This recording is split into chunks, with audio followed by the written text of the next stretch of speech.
as the audio director for Bungie Studios, Marty O'Donnell is responsible for the sound and music that you hear in Halo, which is the game that we call home.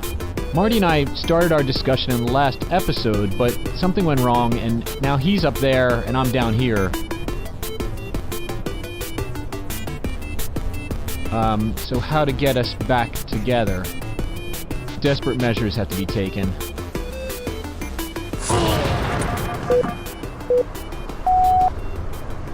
Oh, good. There you are, Marty. Sorry, I had trouble with the teleporter. So let's move. Okay.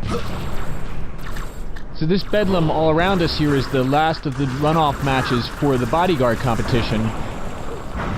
And after this match, we'll have the two finalists, and they'll compete to be the one official bodyguard on this Spartan life. But Marty, this map is called Ivory Tower, which, makes me think of scientists and academics. But it doesn't really look too conducive to research. The Ivory Tower is... Oh, there goes camera 2. There's so many people around here. It used to be a very peaceful place. It was designed for peaceful cohabitation with just me and a couple of friends, and just gone downhill. Sort of, Jeez. Hello. We're talking here. What is going on? The truth of it is, my recording studio at Bungie is called the Ivory Tower. That's the nickname. So this is sort of the homage that the designers made for me. Oh, man. We're losing camera people left and right here.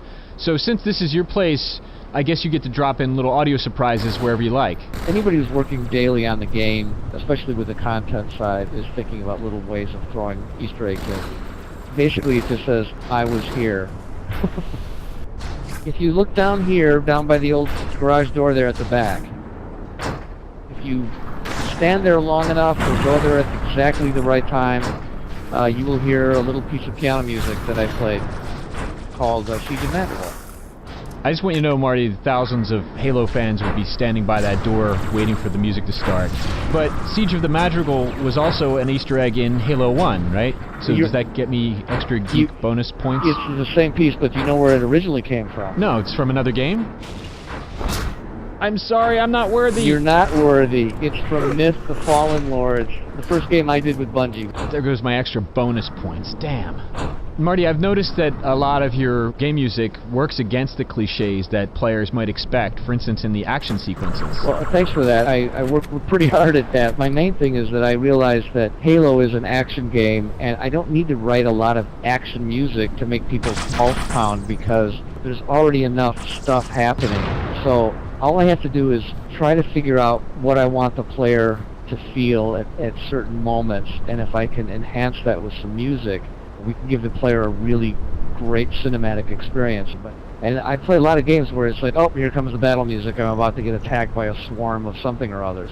So sometimes I go against type and put something soft and pleasant, even though something bad is just around the corner. Yeah, I've always admired the way Jerry Goldsmith did that in the first Alien movie. The music is used so sparingly, but really effectively. Yeah, I mean, you brought up a really important movie in my life. I think Alien was one of the premier science fiction movies, style-wise, of all time. And of course, you can tell the influence Alien, and Aliens especially, had over at Bungie. But for me personally, and I've had this argument with a lot of the guys at Bungie, I still think Alien was the superior movie. And Jerry Goldsmith is probably one of my heroes in terms of movie scoring. And his sensitivity to that exact thing, the ability to just create a mood and then let sound design take over, is brilliant. And that's what I model my work after, that very thing. So, good call. You know, maybe if you guys hadn't given us so many choices of firearms here, we'd be having this conversation in a more peaceful setting. We just created the space. It's the people who are violent. We have the guns laying around as part of as an aesthetic. It's just sort of a feng shui thing. I like to jump up in this planter and listen to the birds. Hear that? Marty, can you hear the birds over the gunfire? There shouldn't be birds here. What is this? Oh yeah, here they are, the birds. Of course there's birds here. This is like a little nature sanctuary. Oh yeah, so peaceful here. Strange though that you never see them. You're just not looking hard enough. They like to go up by the glass there above the palm trees. Yep, there's another one. Where? Did you see it? No, damn, I missed it again. People sometimes just aren't fast enough to see them. It's hard. They're very small. You know, we talk a lot on this show about the ways that players take games beyond what was originally intended, and there's some great scholarship on emergent gameplay that I've read. So how do people like you, the authors of the games themselves, feel about that sort of thing? Yeah, and you kind of realize that other people are going to grab your game, and they might play the little path that you set for them, but they're also going to come up with their own path. Other things are just going to come out of it. And the emergent part is actually bigger probably than anything we ever anticipated. Between Machinima, the Warthog Jump movies, to Red vs. Blue, and to Spartan Life, it's really satisfying to see that extended life to this universe happen before our very eyes. It's cool. The cameraman's having trouble. Whoa! Oops. Oh, maybe it wasn't such a great idea.